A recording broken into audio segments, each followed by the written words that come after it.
All right. Hey, guys. So today we're going to take a look at our roadmap again, and we're going to really define who your ideal participant is. A really important strategy within any marketing, within any niche, but especially within the disability sector. So if you don't already know, we're going through a huge roadmap, and I'm going to lay everything out on the table. I'm going to give you everything for free. You can see here on the screen some of the things that we're going to go through.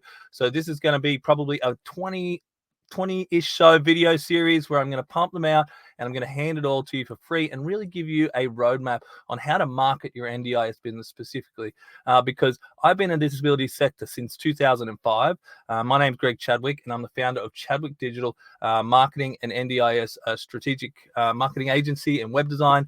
And I've really been working alongside providers for a really long time, but I've also owned my own disability business and worked in the industry for a really long time. So without further ado, let's jump right into it. And before we actually dive straight into the content, I want to remind you that if you want to get a copy of my Provider Acceleration Masterclass, which is completely free, an hour-long masterclass is going to help you understand how to attract clients in the disability sector and to help you get over some of those common roadblocks that really hold people back for those first 6 months to a year until they kind of figure that out. So this roadmap is going to, masterclass is really going to help you skip those things and hopefully save you 6 months or a couple of months. So we're still in the person-centered approach section of our roadmap, and we're looking at defining who our ideal participant is. Now, one of the most common things when I start working with a provider, I ask them what services they provide, and often they say all of them. And often they've been told by registration or audit companies that they need to register for all these modules, and this is what they're going to do, but except they don't really understand who they want to serve, who the person is that they're actually helping and providing. So the problem with providing all things to all people, you might have heard someone say casting a wide net. This actually limits you. So by casting a wide net in a industry that has no competition, that's fine. But right now, there's a lot of competition in this industry, and I don't want that to scare you because you just have to change your mindset a little bit. So we're really looking at marketing to all things to all people. We need to narrow that down into a little bit more of a niche, or a niche within a niche almost, because there's basically two things that happen. If you decide you want to market to all people and all things, let's say we've got a young lady who is really good at working with community access. They're really good at taking them out. They're kind of new to the industry, fresh, but they're really good working with young kids or young adults and that sort of thing. And then you have someone come along and say, hey, I've got this high needs participant. Can you take them? Support coordinator offers these people to you. It shouldn't happen, but it might. And basically, you've been asked to take on this client. You say yes, maybe out of desperation, or maybe like, yeah, we can definitely handle it. Or maybe you're short on staff this week and you decide to take that person who's really good at community access and throw them over with that high needs dementia patient, cerebral palsy, person who needs to be able to operate a list, that sort of thing. What it does is number one, it makes it really dangerous for the participant because you're not supporting their goals, you're not supporting their needs, and you're not really focused. You're not a specialist at that industry. And that's what we really want to do. You become really, really good at that industry. Number two is that it also puts the staff member in danger. And if you are really running a business that has a great foundation, it's important to have a really good HR system. And if you go and throw somebody in there who's not trained and doesn't know what they're doing and is really scared, they're going to be really intimidated and could also obviously take that sort of thing up with HR and that sort of stuff. So, and the other thing is it's a really bad marketing strategy. Okay, so when you're trying to market to anything, you have to know a lot about the people that you're marketing to. You have to know what makes them tick. And that's what we're going to go over right now. And we're going to look at who your ideal participant is. All right, so starting with who do you want to support? Okay, I often come against providers during my one-on-one consultations and that sort of thing that say, maybe I got 5 clients. One of these guys is really hard and it just drains all my energy. It's not something I want to do and that sort of thing. It's great that it's kind of bringing money into your business and that sort of thing, but you're not happy. If this is something that you don't want to do long term, it's going to burn you out. It's not going to be something that you can do long term and really focus on who these people are and getting the best out of them, really helping them reach their goals. And really, when we're looking at who your ideal participant is, who do you want to support? Who do you want to do? If you're running this business for the next 20 years, are you going to be happy with the people that you're supporting? If not, there's somebody else out there that can. So don't feel bad about not taking on a client. Just refer them to somebody who's maybe more well equipped. And this is where we can go into some networking side of things and really start looking at growing your own personal network and that sort of stuff by just referring somebody who's like, look, we're not really in a position to take on someone with your needs. We don't feel like we can get the results that you would like. So this is something that we really want to understand. Who do you want to support? Okay. And who are you best able to support, I should say, as well? Like, what are you trained in? What have you done previously as a support worker? And you would feel comfortable just slotting straight into that position and being able to get that person the results and the goals that they really need. All right, so defining what your demographic is and your age is. So like I said before, we really want to try and narrow that funnel. And we want to look at who our ideal participant is from a demographic side of view. So this is one part of marketing. We want to look at them, who they are from a demographic point of view. Now, it's super important location-wise. There's a good chance that you don't have to offer everything to Sydney and Melbourne and Adelaide. I see a lot of providers start out and say, we're a nationwide company. We offer services in Queensland, Brisbane, Sydney, all that sort of thing. But that actually really, really hurts them. I've seen providers that take on this approach and put thousands and thousands of dollars into it, and they don't have the ability to, go out and hire staff, support, all these sort of things. So this is something that if we can narrow down our location, if we're in Brisbane, we could even probably narrow it down to like Moreton Bay or Bribie Island or Logan, or really narrowing that sort of thing down even smaller to really define who our ideal participants are and where they are. Because, obviously the closer they are to your location and your kind of business hub is going to make that sort of thing easier as well. Now, if we're looking at gender and age, someone who is a female at the age of 10 is going to have a different set of problems or a different set of needs than someone who is 35. So being able to market to these two demographics is something completely different. Now, the disability organization that I run and I own is Simply Stronger Supports, and we work with neurodiverse intellectual disabilities in young men. So we're very specific on who we are targeting. Now, that's not to say that once you start to expand and you start to get bigger and you start to get more capital and more financially free, that you can then venture off into a different niche or a different age or a different location, because, this is just scaling, this is expanding. But in the beginning, if you're not a large company, especially in the disability sector, especially in this sector, when we're capped at providing supports at $67 an hour, and we're not allowed to go over the top of that, it's really hard to find that kind of marketing budget, and we can't compete with the big boys. We can't compete with the Lifestyle Solutions, the Life Without Barriers, all these guys that have such a huge quantity and be able to throw a lot into their marketing. So we really can't compete with that sort of thing. So we have to really define who we're working with, and as we grow, then it's time to expand. Because obviously these guys have really big marketing budgets and we don't in the beginning, but that's all right. And I understand that you wear a lot of hats, and you're the marketer, you're the bookkeeper, you're the accountant, you're the outreach, you're providing the sorts, all that sort of thing, until we can provide some mini exit strategies. And that's a training for another time. But it is important that you start to implement mini exit strategies throughout. Now, looking at our next step, we really don't want to define the needs and the disabilities and the type of supports they want. Okay, so if we were to say, okay, I'm working with young men with autism and intellectual disabilities, in one column, you would write 10 things that they face on a daily basis, 10 of their problems. And then you would have a look at, okay, we really understand their disability. So we understand they're neurodiverse or maybe intellectual disabilities. There are some crossovers and that sort of thing. So that's why we kind of went with 2. And then when we're looking at the type of supports, we obviously need to understand how to solve those problems. So those 10 problems that we have in the left, we need to understand how to solve those ones in the right. So we got the community access. We got, maybe they need some in-home care. Maybe they want to, they need to get some employment support, that sort of thing. So understanding those supports they want to do, And then coming up with a really creative way to help you stand out from a crowd. So it's not just a matter of providing those supports. It's a matter of going, I understand your problems really well, and I understand how to solve them really well. Now let's think outside the box.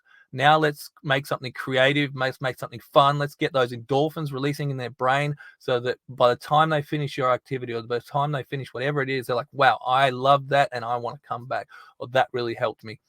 Okay, so looking at the type of disability they have and the type of supports that they require. This is all encased within marketing. This is all understanding what your participant are and who your ideal participants are first. Okay, once you do that, once you have a good grasp on that, then you'll find your whole life and the whole roadmap so much easier. So this is really important, super important. So if you get a chance, write down on a piece of paper, maybe 10 of the most ideal participants that you feel comfortable working with, and then you can maybe narrow it down and look at, who am I best able to support right now? Who can I slot in and go and get results from people? And who do I really understand? Like, what are the problems? If you understand that demographic really well, you'll be able to write a list of 10 problems like that, not a problem. And then how to solve them like that, because you've worked with them a lot. If you don't, maybe you got to go out and do some research or do some training to look at how you can get the best out of people. And a lot of this comes down to compliance and creating an ecosystem within the NDIS that is strong as well. So if we all did this, if we all understood our participants, you could imagine how strong this disability sector would be and how many more results we would get. Not that it's not getting good results, because I think it's brilliant and it is getting some great results. Now, the next step is understanding the psychographics. So what are their goals? What are their aspirations? What are their daily challenges? Like I said, what are the problems they face and the pain that they face every day that keeps them up at night? That is, if you can solve that, they will be a participant with you for the rest of their life, because you've solved that problem. Okay, and then we can move on to the next one, and they understand that you have their person-centered, your person-centered approach. You're focusing on the person themselves, and you can see how this is related. We're focusing in on the person themselves. It's person-centered approach, and we're defining who our ideal participant is. What are their goals? The NDIS is built around the goals and the needs of the people we support. Okay, we're focused on choice and control in providing the goals and the needs of the people we support. Whether you want to frame it as, live their best life or those sorts of things, you need to understand what their aspirations are. What do they want to be? What do they want to do? Who do they want to be? If you can understand that, you also have a better grasp on how we can market, because we can say, look, we understand you're here during our meet and greet. We understand you're here, but we think we can get you to here. And we think we can probably do that in the next 6 months or a year if we follow this roadmap. Okay, if we follow this path or this plan, or however you want to phrase it, to help us go incrementally to here. We're not just logging in to be babysitters. We're logging in, and the whole NDIS was developed so that you could improve the lives of people, get them to their goals, and move on to the next phase of their life. Okay, so we're not just here to come in, go to McDonald's, sit there on our phones and do that thing. We're here to engage. We're here to say, what do you want to do? What do you want to be in your life? I care about you. I care about how you perceive yourself in the community, and I want to help you. These sorts of things. So it's really important you get staff members that are along that lines as well. So moving on to our next step, we want to analyze the participants' needs and their common traits. Similar to our last section, we spoke about our goals, but what are their actual needs? Okay, these guys need to go to the doctors. These guys need to go to the groceries. And these are the concepts that probably aren't going to attract clients to you, because we really want to focus on getting something out of the box. But they are the necessary things within your business. And I call them anchor services. So we have our attraction service, that service that really attracts and pulls in people, and then we have our anchor services. And our anchor services, they're the ones that we do on a daily basis, and we understand, and these are the things that provide supports for the people we're supporting, but it also provides an income for the staff members, a constant flow of income. And then we have our attraction services, and then our auxiliary services, which we can get into at another time, but that's just a little bit about the Provider Accelerator ecosystem, which you can see inside of the Accelerator Masterclass, which, like I said, if you want a copy, leave a comment below and I'll get you a copy and I'll send one over. So moving on to developing a detailed persona of who your ideal participant is. So we've just gone through this whole checklist. If you go through this checklist, which I've just spoken about, and you rewatch it and you write down, each step, what are the goals, what are the aspirations, what are the common needs, what are the common traits, what are the problems we need to solve? Now we've got a really real picture of who our persona is. And some people call it an avatar. Some people call it a persona. I call it an ideal participant. So who's that one person that you want to support? Okay. I'm not saying if somebody comes along and you feel like you can get that person a result and they don't quite fit into where your ideal participant is. But if there's something that's way out of your scope and really that's not something you're marketing to, and we're really looking at here, how can we market towards people? Okay. Unless you understand who your target demographic is, who your cohort is, who the people are, and everything about them, it's really hard to come up with a marketing plan and a marketing strategy because you're just throwing a piece of bait into water and you have no idea what you're fishing with. Okay. So who is your persona? Write down the persona that you feel you're kind of going to target. And then once you've got that, we can have a look at what your proposition of value is. And I think we're going to have a look at that in the next video. So you know your unique selling point and what your proposition of value is. And that's a concept which is really important to grasp as well. So customize your marketing message to reach your goals and overcome their challenges. And that's what I'm talking about now. Is we've understood our persona, we've understood all that sort of thing. Now we need to look at our marketing message. So when you're at a networking event, when you're talking to primary carers, when you're talking to support coordinators, these sorts of things, if you understand who your ideal participant is, you're able to communicate that in a way that feels natural, that feels genuine. Okay. When I'm talking to someone with autism or with an intellectual disability, it just becomes natural. I'm not forcing anything because I really understand the people that I support. So understanding your marketing message, understanding we help people living with neurodiversity and intellectual disabilities be able to grow their capacity and expand within the disability sector. And we have this program that's really cool that does rah and gets them to an end result that is going to really change the lives of what and when you understand that, when you're sitting there in a meet and greet and you understand the problems that they need solving, obviously you need to do a lot of listening and a lot of asking questions to really figure out exactly what those problems are. But there are going to be a lot of similarities, and you can basically reflect back on okay, well, yeah, we've done this before. Well, and when we're obviously kind of giving our pitch and our sale, yes, we actually had a client who did this before, and we were able to get such and such a result. It was amazing. He really changed his life, and rah, and so on and so on. So customizing your marketing message to really be able to reach the goals, like NDIS goals, needs, support, and then overcome their daily challenges. Those things that keep them up at night, that makes it hard to fall asleep, those problems that they're going to face. So if you got some value out of this, I'd love you to show you support. Head over to the Provider Podcast with Greg Chadwick, and you can get a whole heap of information, including this. If you want to just listen to this, you can join me for some provider group coaching. If you're interested in that, let me know. I have a great and really affordable group coaching program now, which you can Q&A me. We get on monthly calls. And I have a whole course involved into that. So if you want to look at that, get in touch with me. Also have a one-on-one 6-month mentorship program, which I've been helping some providers get some really great results. That free masterclass, which I mentioned before, if you want to copy, leave a comment below. And the best thing you could do to help me and to help this channel is subscribe and get all this content come out to you for free, because I give it all for free. If you didn't know, I'm a not-for-profit charity. Chadwick Digital is a not-for-profit charity. Simply Stronger Supports is a not-for-profit charity.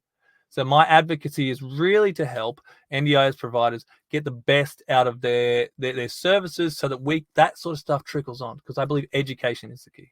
That sort of thing will trickle on to our participants and create a whole better system from a holistic point of view. So thank you so much for joining me. Keep caring, and I'll see you in the next video.